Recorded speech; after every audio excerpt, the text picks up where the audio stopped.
Hello, I'm Joshua Finn from J&H Aerospace, and today we're going to show you how to build the new Aleda version 2. This is actually the stock Aleda, so it has a little finger grip underneath that you use to hold the aircraft while you're launching. And we're going to start out with another one that has a stinger grip in the back. So let's get started by opening up the package. And we always want to start by checking to make sure we have everything that's supposed to come with the kit. So first of all, you should have your wings and your little dihedral gauge. And the reason for this cutout is that's going to double as your finger grip later. This should be 3/32 inch balsa wood. Your fuselage should be 1/8 inch balsa wood. Tail surfaces are 1/16 balsa. And then your plywood catapult hook. Also, catapult handle, we'll set that aside for now. Rubber band for your catapult, and a little bit of balancing clay for balancing your glider when you're done. So, let's get started with the wing. We're going to begin by cutting out the wing. We'll use a brand new single edge razor blade. You can also use a number 11 X-Acto knife blade or anything of that nature. Main thing is try to use a nice new one so you have that good sharp blade.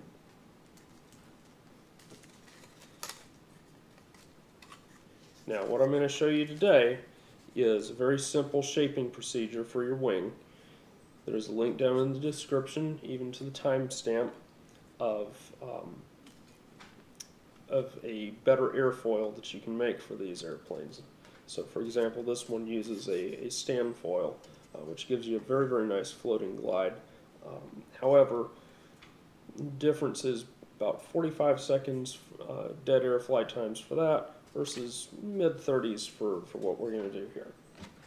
So all we're going to do is we're going to take one of these wings, we're going to shape around the edges to get any burrs off of it to get started. And then we're just going to go around and round the edges off.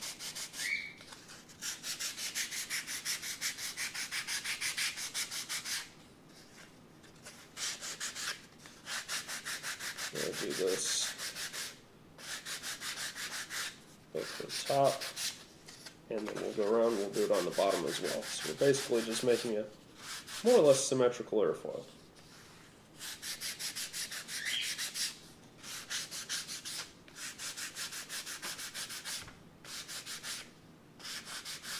This is the same airfoil strategy that I show in the Aleda R video, and if you watch the launch videos from that airplane, you can see that it has a very, very nice glide. So that gets you one wing. We want to repeat that on this one. So we'll go ahead and we'll do the other wing. We have finished sanding the second wing, so now what we want to do is we want to set up for our dihedral. So we're going to get about this angle. It doesn't have to be exactly perfect, but we want to sand a bevel in our wing root.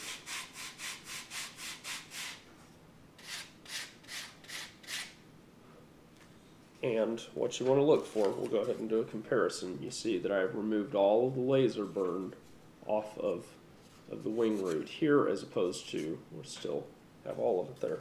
So we'll go ahead and do that on this second one.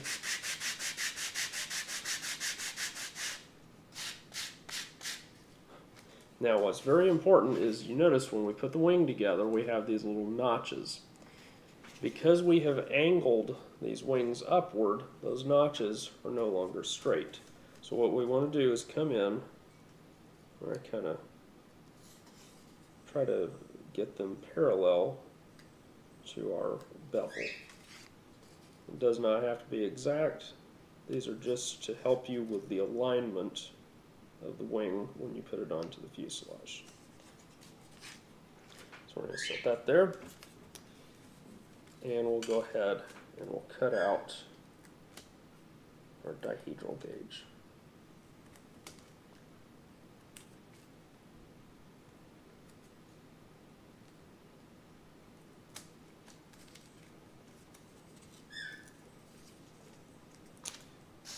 Now is a good time to give this very light sanding. So I'm going to use some of this later. Now I have a razor plane here. Normally you would have used that to get a fancy pants airfoil. We have not played around with that. So what you're going to do is you're going to use your dihedral gauge to get that angle. Now we are going to go ahead and we're going to glue our wing. So I'm using medium CA. You can use a lot of other glues. One thing I'll mention is I'm putting wax paper down mainly to keep from gluing this to the tabletop. So you want to be very mindful of that. And now I can go over here, get some CA accelerator, and drop it in place. One thing, if you're using wax paper, you want to make sure everything's laying down flat, because this wing can pop out of alignment very easily. And now peel that off, and we have our wing. Now you want to sand a flat in the bottom here, and it's ready for attachment to the fuselage. Now we are going to cut out our fuselage. Same story as before. We're going to release little tabs here. Now this fuselage is 1/8 inch balsa, so it's pretty considerable material, and we try as much as possible to supply these with particularly hard balsa so they're a little more durable. But that means that occasionally a few little artifacts where the laser has not cut through, because the variation in density across material this thick can be kind of significant. So there we have it. There's a fuselage, notch for your horizontal stabilizer, notch for your wing. We're going to go in here and look for any beveling, just try to sand this off. You can actually get a little bit of a bevel sometimes with laser cutting. One thing I want to point out is, at least in terms of our computer files, we put in 0.3 degrees negative incidence in the stab, so it's angled up in this direction by 0.3 degrees. Obviously any variations in wood due to humidity, internal stresses, or whatever can zero that out. But the goal is to just try to not have you have positive incidence, which would make the aircraft dive into the ground. We're going to take our wing, we're going to go ahead and we're going to test fit it, and we find that we sanded off a little too much at the wing roots, so we're going to widen out the notches a little bit.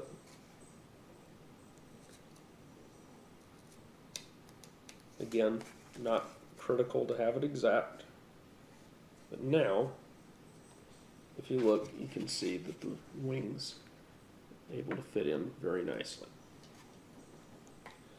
So what I will do at this point is I'll set this wing down with a little bit of wing. Yeah, right. I'll set the fuselage down with a little bit of weight on it.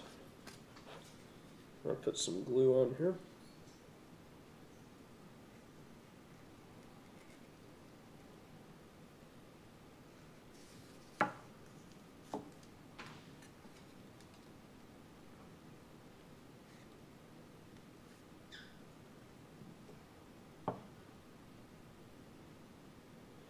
And you can, you know, by sighting on the side of it, you can get it exact. It does not really have to be exact. The more important figure is that the tilt of your horizontal stabilizer relative to your wing. The truth is, your fuselage aerodynamically, unless you get things grossly out of alignment, it's just there as a thing to hold the wing and the tail in place.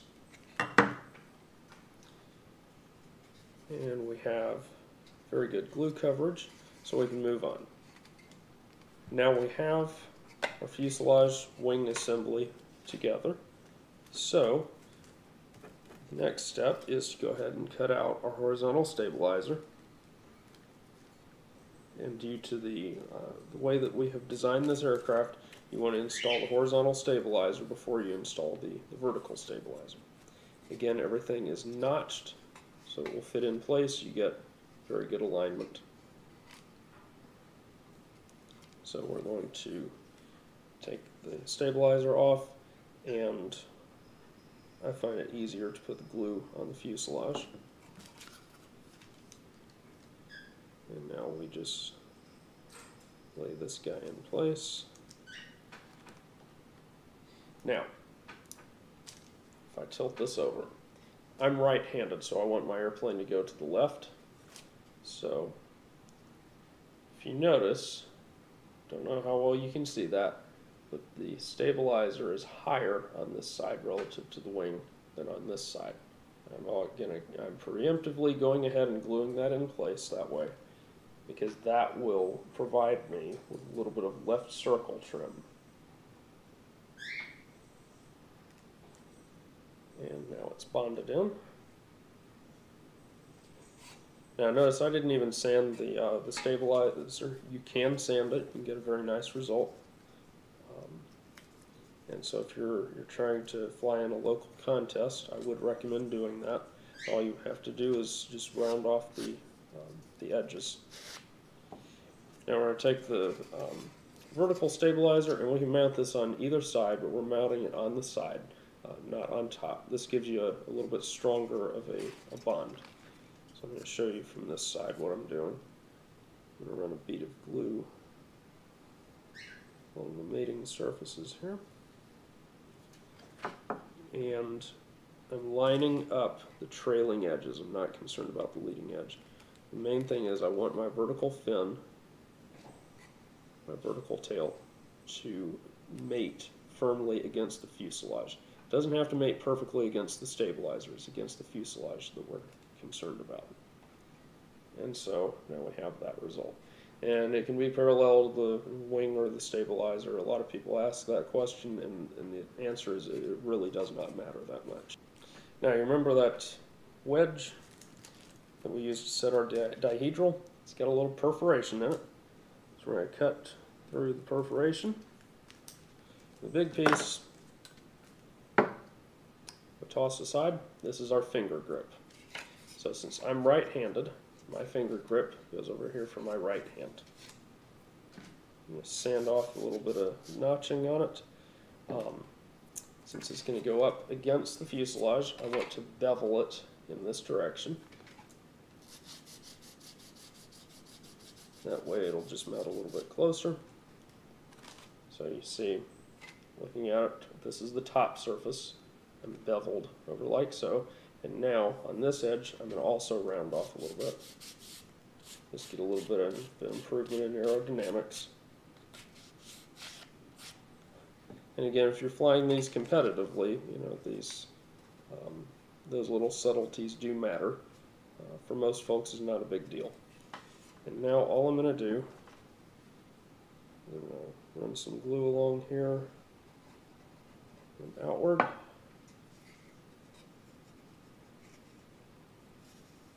I'm going to lay this in place.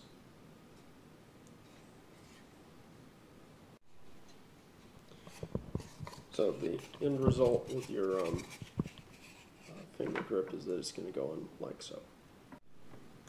Our last step is going to be to attach the catapult hook. Our last construction step. We do have a few other things that you do after that. I'm just going to sand off any burrs that are in here. And as you can see by looking at this, your catapult hook just lines up with the fuselage. So it holds up to its profile. It does not really matter which side you put it on. For sake of argument, I'm putting mine on the left side. And so this is what you're going to have for your final catapult hook position. And so we have a nice smooth curve all the way around. On your wing, you'll notice that there are two little holes that we have laser cut into the wing. Those are your recommended CG location. Now it's very important to understand your final CG is not going to be exactly at that point. It could be, statistically, there's the possibility, but chances are it won't be. So we're going to add some clay to this airplane, because we already know it's going to be nose or tail heavy, because we've got lots of material back there. Now we're going to lay some clay in.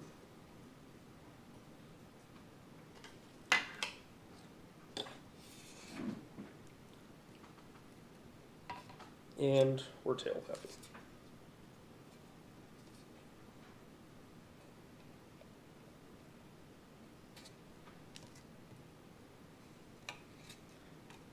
Still got a little bit of wet glue there. And that was overkill.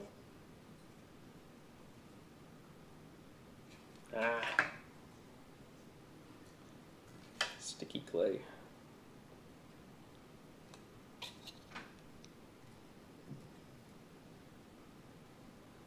And there we go. So now the airplane is balanced. Now, you have two ways that you can fly this airplane, as we mentioned. You've got your finger grip. You've also got the handle back here. We call this a stinger grip.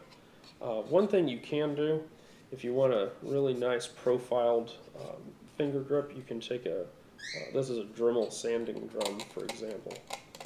And you can take this guy and come in here. And in a matter of just a few swipes, you get yourself a real nice profile.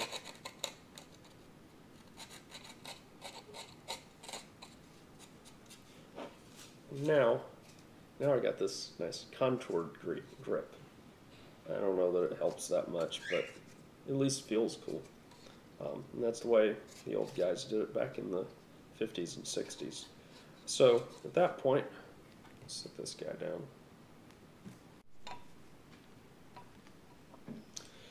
Now we're going to take our Catapult rubber band and tie the ends together.